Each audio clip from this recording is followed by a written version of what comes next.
Hello, innovators. I'm Todd Wyant, and welcome to the Bridging the Gap podcast presented by Applied Software Great Tech Group. You're invited to join our conversation to model the future of the construction, innovation, and digital transformation adventure of this great industry. My guest today is Danielle O'Connell. She is the Senior Director for Emerging Technology Team at Skanska, a leading construction firm in the U.S. She focuses on the integration of emerging technologies into design and construction processes, partnering with clients and project teams to deliver solutions that improve project outcomes. Welcome to the show, Danielle. Thanks for having me. I'm excited to be here. So let's start with how you got into this construction industry to begin with. So I studied architecture undergrad, and I sort of finished that up and decided I didn't want to be an architect. But I didn't really know where I wanted to be. So I thought maybe I should go back to school for civil engineering or something. And I was convinced not to do that, but actually just try working for a construction company and seeing what it was like. And I guess I'd never realized how the skills that I had learned in undergrad were going to be applicable to my role in construction management. So I joined Consilgli Construction out of college. I was there as a project coordinator as they tried to figure out where I fit in. And then after a few years, there was this need for BIM and VDC capabilities. And that was something that I had learned in school and had been applying to my role in this project coordinator space. So I got to work on our design build projects and build Revit models, and I learned how to use Navisworks. And then I got to take that and actually share it with our subcontractors and our project teams. And I found myself really passionate about just technology and VDC.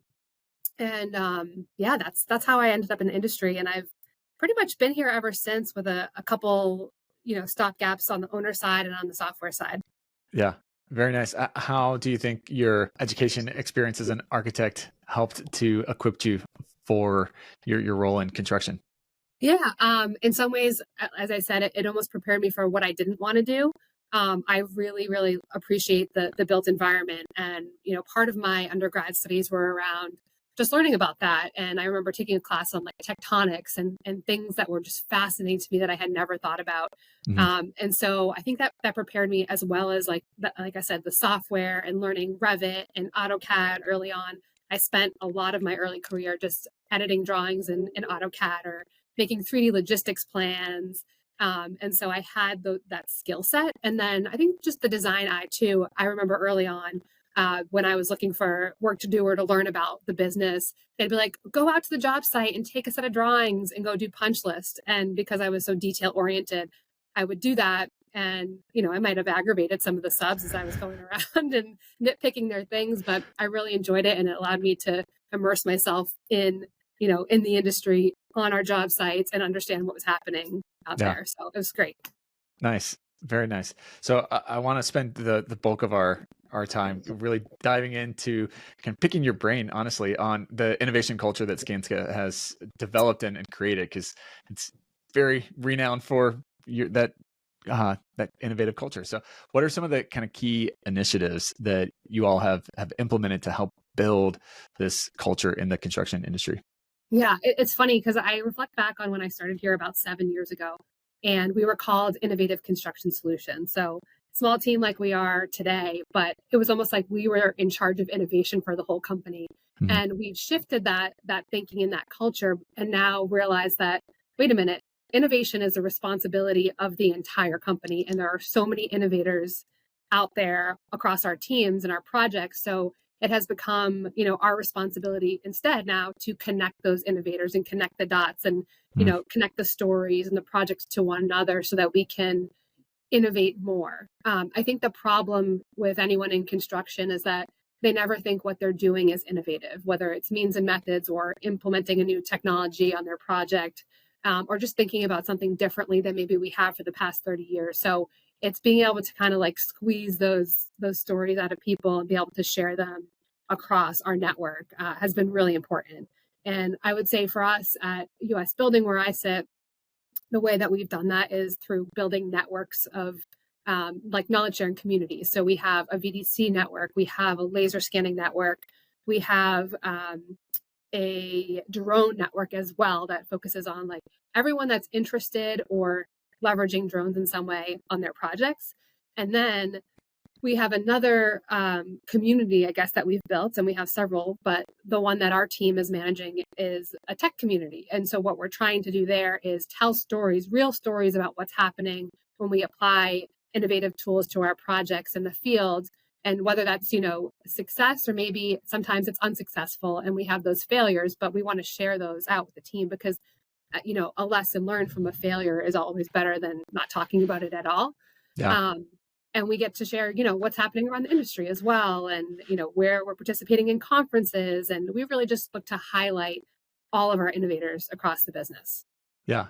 There's a ton packed in there I want to double click on. But first, I loved that you said that it shouldn't be kind of siloed off, that you opened it up and found success to really make it part of the DNA. It seems like that's such a common pitfall that construction companies especially fall into, of like, oh yeah, we have our innovation guy over there, but he kind of, I don't know what he does. It's a black box, instead of bringing everybody into the process and being able to learn and hear from all the, different vantage points and different ideas that the people have throughout the industry.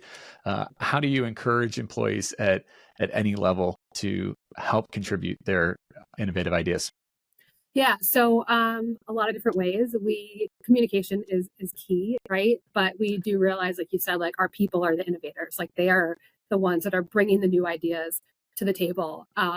But we have found that, yeah, we want to over communicate. We want to get on every national call there is. We want to visit different offices and encourage those innovators to come forward. So one of the ways we've done this actually is we've created what we call a concierge network. So it sounds a little fancy, but really the whole idea is that we have some representative in each office who is typically an operations person that is an innovator in their local region. And we connect monthly and we talk about what are the challenges we're having on our projects? What are the pilots that you're interested in piloting? If you're working on a pilot of a tool today, what does that look like? How's it going? Where do you need help from us? So just kind of spreading the word and growing that network. Like right now, it's about 15, 16 people, but ideally that keeps growing and growing. It's the more the merrier to just help like push this message again, like connect those dots, share what's happening and make it available to more people across the business. Yeah. Love that. So I'm sure it wasn't like a snap your fingers and everybody's on board and, sharing and feeling open. What were some of the kind of lessons learned, maybe bumps along the way as you were figuring out how to create this DNA culture? Yeah. So I'll share just what the process that we've implemented to help along the way. So it took about 2 years for us to sort of roll this out, and we are still continuously improving day in and day out. So you realize very quickly, like you can't do it, like you said, in the silo, but who your business partners are across the different functions within our business, like how do we connect those? How do we find the right people to build this process and to make sure that we have buy-in is really important. So for us, about a year-ish ago, we launched what we call our tech enablement process. And so that allows us, again, to identify like, all right, there's this period where we get a whole bunch of ideas or problems or challenges, whatever you want to call them, from our folks in the field, like our boots on the ground. That is where we want to hear those challenges from. Or it could be like a business planning thing or a strategy initiative that's happening. So we have a whole bunch of things that come in and from all different directions. And then, of course, we have to prioritize those things, right? And also look at our tech stack. And I think that that's been really enlightening for me over the last year is learning the 200 to 300 things we have in our tech stack, and that like people don't even know we have all those things. And where do they fit into this picture? So we've built this process around being able to like, we have a team of people that can like look and say, oh yeah, we already have like XYZ tool, or we're piloting, this tool in this office on this project. Would that be something you're interested in? And then from there, we work very closely with our IT and our legal teams to vet our, cybersecurity is a huge issue. Again, something I'm learning about that I wasn't familiar with before, but we look at cybersecurity, data privacy, just enterprise architecture. How does it fit into our ecosystem? And then we can, what does a pilot look like? And making sure that we have parameters around that pilot because, in the past, we may have said, oh, we're going to pilot this tool on a project. But if a project's 4 years long, is that really a pilot anymore? And what does that look like if you pull that from the team? So I think just getting in the habit of, we used to call, like avoiding shadow IT if we can, right? And having people do it in a way that it can be scaled has been really successful. Again, like we're still working on it. We're still trying to pin down what does it look like if it's a pilot versus like an enterprise solution for us. But we're constantly thinking about scaling, but also realizing that it's never tech for tech's sake. We are, really here to reduce burden, to increase certainty, all the things, all the buzzwords that we're and phrases that we're hearing about. And make sure that our teams are successful in, implementing new things. Yeah. So how do you ensure then that the employees are well educated, well trained on not only the breadth of the scope of technology that you have available, but the specific technology tools that they need for their day to day, and maybe how do you then overcome the resistance of trying to adopt a new technology? Yeah. So a couple of different ways. Again, communication is key. We communicate that out on those national technology community calls, as I mentioned, and we're always talking about like what's now available. How can you get access to it? Who are the subject matter experts that you can contact if you want to get up and running with this solution on your project? We have a bundle of solutions. We call it our tech bundle. That's built into all of our projects. So we have to, again, over communicate like this is what you have access to, whether you realize it or not, and here are the benefits or here's the value add to you by having access to those things, right? But then the things that we're piloting, like even that has become so important. I'll use the example of Nextera Robotics. We're partnering with them with their product Dig, right? And that has been like all the hype, all the excitement. And it's great to see they're right down the road from me here in Boston. So I've got to visit it a few times with that team. But we're seeing just so many different applications. But to be able to scale that, we have to understand like what are all the problems that this thing needs to solve, and how do we apply that tool to solve maybe that specific problem or something that's a little bit different than we originally anticipated. Did I answer your question? Yeah. Let's kind of dive in a bit to the piloting aspect of it. So, contact, there's new apps and technologies and softwares coming up all the time. How do you stay up to date on what's out there to kind of evaluate what is new that maybe, could replace something or would fill in? And then how do you go about building out that pilot before that full scale implementation? Yeah. So again, I think it comes back to you have a team of people that is aware of just our general tech stack, like our broader tech stack and how those things fit in. Also, just really making sure that we are articulating the problem or challenge that the team has. So we're researching the right tools, we're comparing the right features. We use a lot of choosing by advantages exercises on, I'll use the example of progress tracking. There's so many solutions in that space right now. And there's progress tracking, there's production tracking, but differentiating between the two of those has been really important. But we want to get that feedback from our end users. Are these the criteria we should be looking for? Are these the features that would really help solve that challenge for you? So we leverage that tool quite a bit as well.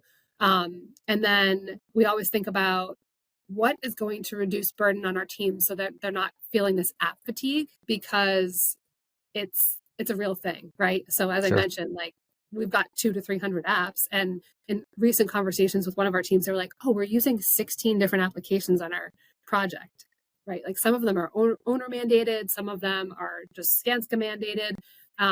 And it's really about like understanding, what that looks like, what that whole landscape looks like for that project team in particular.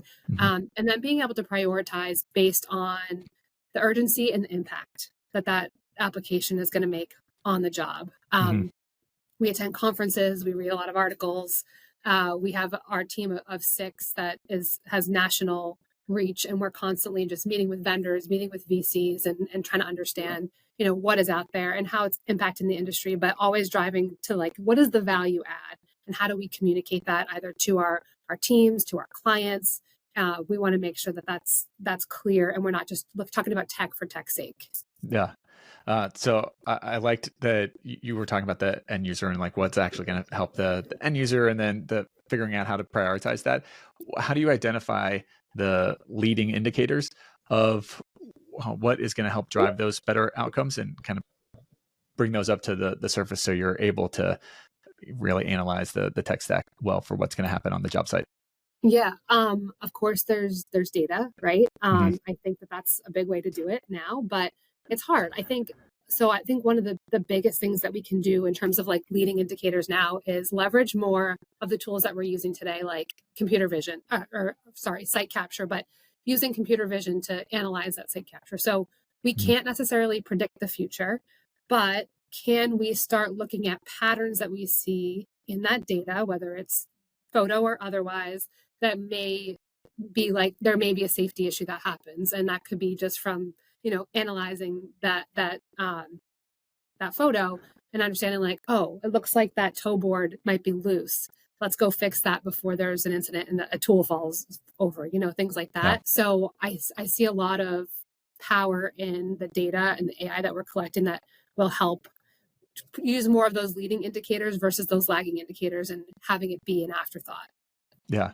One of the things that comes up a lot in the course of conversation is when data comes up is just the overwhelming nature of all the data input that are coming in. How do you go through sorting that so you're not drowning in a data lake, but you're actually swimming and being productive in it? Yeah, we have a data strategy and a robust data team that's been built out over the last couple of years that's like really focused on that. So they've created personas, and then they understand now what are the challenges that each of those personas kind of faces, so that they can then prioritize, okay, we're going to build this workflow, or we're going to maybe build this dashboard, and they target those different personas to make sure that we are solving for the right problems. So I am really excited to see, as they continue to unravel like all of the challenges that we're having, even just thinking about like all the different integrations that we can make. Mhm. We talk about low code, no code solutions, part of that as well. And like, what does that look like if we can just start to make those clicks Mhm. less manual and just start integrating some of that information behind the scenes? Yeah, makes sense. Can you discuss maybe a specific instance where the data analysis really led to proactive safety or productivity improvement? Yeah, I'll talk about Nextera again because this is fresh on my mind, and we're putting a case study together internally right now. But um, so we have a 31-story building in Seattle. There's been a lot of media about it, and maybe you've heard about it as well. But basically, a PE can save 20 to 30 hours just by leveraging a robot to collect the photos that they were going to have to take if they had to walk up and down the 31 flights of stairs on a weekly cadence, right? So that has been huge for us to just realize that, you know, we can actually do that if we put that robot to work. It can actually reduce that burden that we talked about. That said, we have talked about what that could look like on a smaller project and would that actually make sense, right? But I think that that's a strong example. And some of the other cases we're hearing about is like, what if we could apply the same thing from a safety perspective, right? On Mhm. In a hot climate. So I just heard on the radio this morning that in Arizona and parts of the South, they're going to get temperatures over 120 degrees. And you may be working on a campus in one of those 120-degree temperatures. So, what does that look like for you? And could you leverage robotics, for example, to get from point A to point B so you don't have to send somebody out to do that, right? Yeah. Um, I think the possibilities are pretty infinite. Yeah. Well, I appreciate being here in Atlanta in the summertime. I'm well aware of the heat that the South Yeah. can generate. So anything to help ease that burden would be appreciated for sure. Yeah. We don't want So any heat stroke. yeah, no, definitely. One of the I'm going to pivot a bit. One of the things that I think is really fascinating about Skansa is uh, this concept of treating the employees like a professional athlete and being able to kind of come alongside and equipped and harness that. What does that mean in practice though for you? Yeah, so this really originally came up. We started a quarterly meeting with our EHS, or environmental health and safety team, a little bit ago. And, I think that one of the things that we realized in looking at our tech stack, but also all the things that we were interested in or prioritizing, that we were lacking some of the technology around focused on safety. And I think as an industry, that's something that, we're starting to do more of now. Like you asked about some of the leading indicators and things like that. But that has been something that, safety has always been top of mind and of the utmost importance, but the tools and the innovation around safety has been lagging. So we were talking with one of our senior safety directors, and he started talking about, like, we need to treat all of the folks that work on our job sites like they're professional athletes, right? Like we need to be able to monitor what's happening with them on a day-to-day basis so that they don't get heat stroke on the job site. Like there are so many things that we don't understand about even our own bodies, just because we show up to work on the job site at 6 o'clock every morning and we just go and go and go. And then you check out at 2 or 3 o'clock and you go home to your family without really understanding like what's going on. So we started looking at like, what are the solutions that we can use? In the past, I know we've talked about like an Aura ring or a wristband, but that's the type of stuff we're starting to think about, is like, how do you collect that type of information so that you can make informed decisions about whether or not you personally should be on the job site, or maybe somebody on the team should be on the job site that day. And that trickles down to our subcontractors, especially, right? They're the ones that are performing a lot of the labor, but can be really anybody that's walking on a Skanska site. Yeah, that's awesome. I love that approach. As a collegiate athlete myself, so I love when we start treating people like athletes. I think there's a lot of it makes sense. How has that been received from employees, and kind of what was some of the messaging rolling out of, hey, we're going to start treating you like a professional athlete? We're still in the process of rolling that out. So we're doing kind of a kickoff with 100 people, and we're going to see, again, like when we think about pilot, what does that look like? What are the reactions from the people that are being treated that way or who are being monitored in that way, right? Because you always fear that anytime you're trying to talk about monitoring, you get the big brother concerns and things like that. So I don't have an answer for that yet, but I will hopefully in the coming months. But yeah, we're going to start slow and then, see how people are feeling about it and then grow from there. Yeah, very cool. I'm excited to hear how that kind of evolution takes place for sure. Are there technologies that you've been able to identify to come along and help support, whether on the mental health or just the general physical well-being, safety of employees? Yeah, I think, well, outside of technology, there's been a huge effort here to train people to be mental health professionals, which I think is awesome. They can wear like a green sticker on their hard hat in some of our offices. So, you can go like talk to them about mental health. So I think that that's cool, just like on a non-technology side of things. Yeah, for sure. I mentioned, Aura and Whoop is another technology that's interesting to us. There's quite a few out there. We haven't signed any agreements with anyone yet. So again, stay tuned for where we go with that. But those are the types of things we're looking for, like things that you can wear, right? A wearable technology that's not necessarily the wearable technology that we have used in the past that would track people on our job sites, or during the times of COVID, tracked social distancing and would like alarm if you got within 6 feet of somebody on the job site. Remember that? Seems like it was long Seems ago. like a long time ago. It was crazy. So yeah, we've been looking at a bunch of different solutions to implement there. Yeah, I love that. I love the high tech approach, but also the non-tech with the stickers and helping to destigmatize conversations about mental health. I think it's important that we all bring ourselves into the job, no matter what. You can't really check your emotion and personal whatever at the door when you clock in. So you bring your whole self, and we got to be okay having those conversations. Absolutely. We have to have more unpleasant. Yeah, for sure. Pivoting once more and kind of focusing in on the larger industry, what do you think is the next step in whether a technology wave or industrializing the construction industry at large? I think, of course, we've got to keep a pulse on AI and how that's going to continue to just be a tool that we can leverage more and more. So I'm keeping a close eye on that. More robotics focus, but I think figuring out different ways to apply robotics than we've seen today, or maybe honing in on how to perfect some of the ways that we've seen, like layout robots and things like that. The other thing I think that's like really interesting to me is 3D printed concrete. Hmm. How can we, what's that going to look like? What can we print?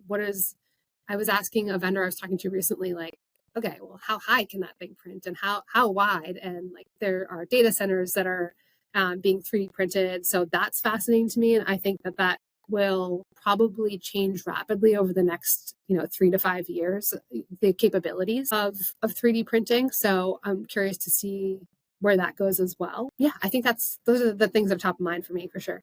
Yeah, on the 3D printing, you think it's starting to kind of reach the age of maturity for it? I feel like for so long it was just kind of like a cool thing that was kind of over there on the side with a lot of hype, but hadn't really come super mainstream yet. But you think its time is coming?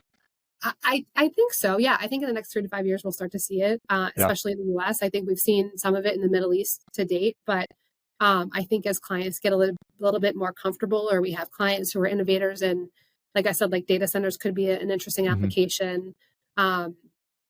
Yeah, I don't know. I think it's really exciting. I just I remember when I was at Consilgli actually, and I was co-located in our site trailer, and we had a little 3D printer that we would like print little mock-ups of, and we were like, this is the coolest thing ever. But like, we didn't know what we were doing with it. It was just like kind of cool to like print a building and then hand it out. So we would bring them to the owner meeting and give them a little printout of their 3D building. So to see how much it has scaled and how it could potentially be scaled, I hope to see something like maybe the first 3D printed concrete data center in the US in the next 5 years. That'd be awesome. Yeah, very cool. So you also brought up AI, so I have to double click because it's the buzzword of the year, I think. Where do you think AI is in terms of the maturity innovation wave, if you will, for the construction industry right now? Hyper starting to get practical. Yeah. I think we have a lot of skeptics still, just data skeptics, and now AI on top of that is like, right? Yeah, for sure. So it's coming. It's going to be helpful tool, especially. I think I was just listening to something earlier, reading an article about just leveraging AI to make people smarter. We've talked a lot about internally, actually, on our team about AI it's not going to necessarily take jobs. It's people that are using and leveraging AI that could take your job, right? So, truthfully, I think maybe I was a bit of a skeptic at first because I didn't understand it, but I think we have to embrace it and keep figuring out ways. So like if, for example, I am on a job site and I want to quickly pull up a detail, like if I can use a chatbot to pull that up for me rather than sitting on Procore on my phone or my iPad and trying to scroll and find that detail, like that will be amazing, right? And those are the types of efficiencies that we're looking to gain in our day to day. I think I mentioned computer vision earlier, but like being able to flag things that could potentially lead to an issue so that we can be proactive versus reactive about those things is really important as well. So yeah, I see it as a great tool. I'm excited to see where it goes. I don't fear that it's going to take my job or anything like that, but I do understand the people that are skeptical. Yeah, for sure. I mean, I definitely think it's something that we need to not fully just like take everything that comes. We need to be critically thinking about it, but there's a ton of potential and possibility within. It's here to stay whether we like it or not. So we got to figure out how to adapt and be able to leverage it. Yeah. And hopefully people we've done a lot of training internally when we started using like Copilot. And it's all about just teaching people what it can do, but what it also can't do, right? So you cannot depend on AI to do your work for you, but rather could it speed up some of the process of, we use the example of like drafting an email and using certain language, right, in that email versus like writing a final report on something. So there's definitely different levels, but I think just to continuously communicate and so people understand like what the capabilities and limitations are is going to be key. Yeah, no, I think that's spot on. It's a kind of in the trust but verify phase right now that it gets you close and it gets you kind of accurate, but there's some stuff that's totally not accurate. Data, the quality of data going in is what the quality of what you're going to get out. So yeah, trust it. It's pretty good, but it's pretty accurate, but yeah, you definitely don't use it as a final report. right. Well, and I'll even make one last statement about this too. So it's been interesting as we look at like reality capture solutions, for example, and you find that if a lot of them are like, oh, we claim, or a lot of just companies in general, a lot of the applications and vendors that I'm talking to claim to use AI in some way, shape, or form. But then when you kind of peel back the curtains, you're like, oh, there's a whole team of people that are still doing the QA QC. So to your point, we trust but verify, but that's what they're doing too. So like, yes, Right. AI might be the first step, but you still need the human intervention to make sure that we can trust that accuracy and that data. Yeah, for sure. So as we start to kind of land the plane here, a couple of rapid fire questions for you. Okay. What is the phrase modeling the future? What does that kind of mean and spark in your brain? You say modeling the future? Modeling the future. It makes me think of 3D models because I'm a VDC. I guess, yeah, that. And I'll use, so I was at Geo Week like the last 2 years, and I was fascinated to see drone capture and like laser scanner and how they're building cities of the future. And thinking about floodplains and how they're able to like leverage that photogrammetry and building those models digitally to understand like how the world's going to be impacted as climate continues to change. So that's kind of what I think is about, literally 3D models, but how we can leverage some of the tools that we're using today to predict what happens tomorrow. Yeah, it would be very cool. Very cool. What does innovation mean to you? Innovation means trying things, not being afraid to fail, really, just testing the boundaries and looking for solutions. But again, like just because you may be unsuccessful, just dust off, get back up and try again. Yeah, I like it. How do people find out more information and connect with you? You can find me on LinkedIn, just first name, last name, Danielle O'Connell. And yeah, that's about it. I'm not really a social media person. Fair enough. Last question for you. If I could give you all power, you could snap your fingers and innovate one thing in the construction industry, what would you pick to innovate? Ooh, that's a great question. Trying to think of something that I hear about day to day. I would snap my fingers and have all of our systems integrate with one another so that we can stop figuring out how all of our disparate platforms integrate and think about manual data entry and why do we have to do it in 10 different systems, 10 different times. It would save a ton of time across our teams. Yeah, that would be one powerful snap. Get Right? interoperability like right away. I like it. Let's make it happen. That snap is happening. Oh, love it. Well, Danielle, thanks so much for taking the time and joining the show today. Thank you.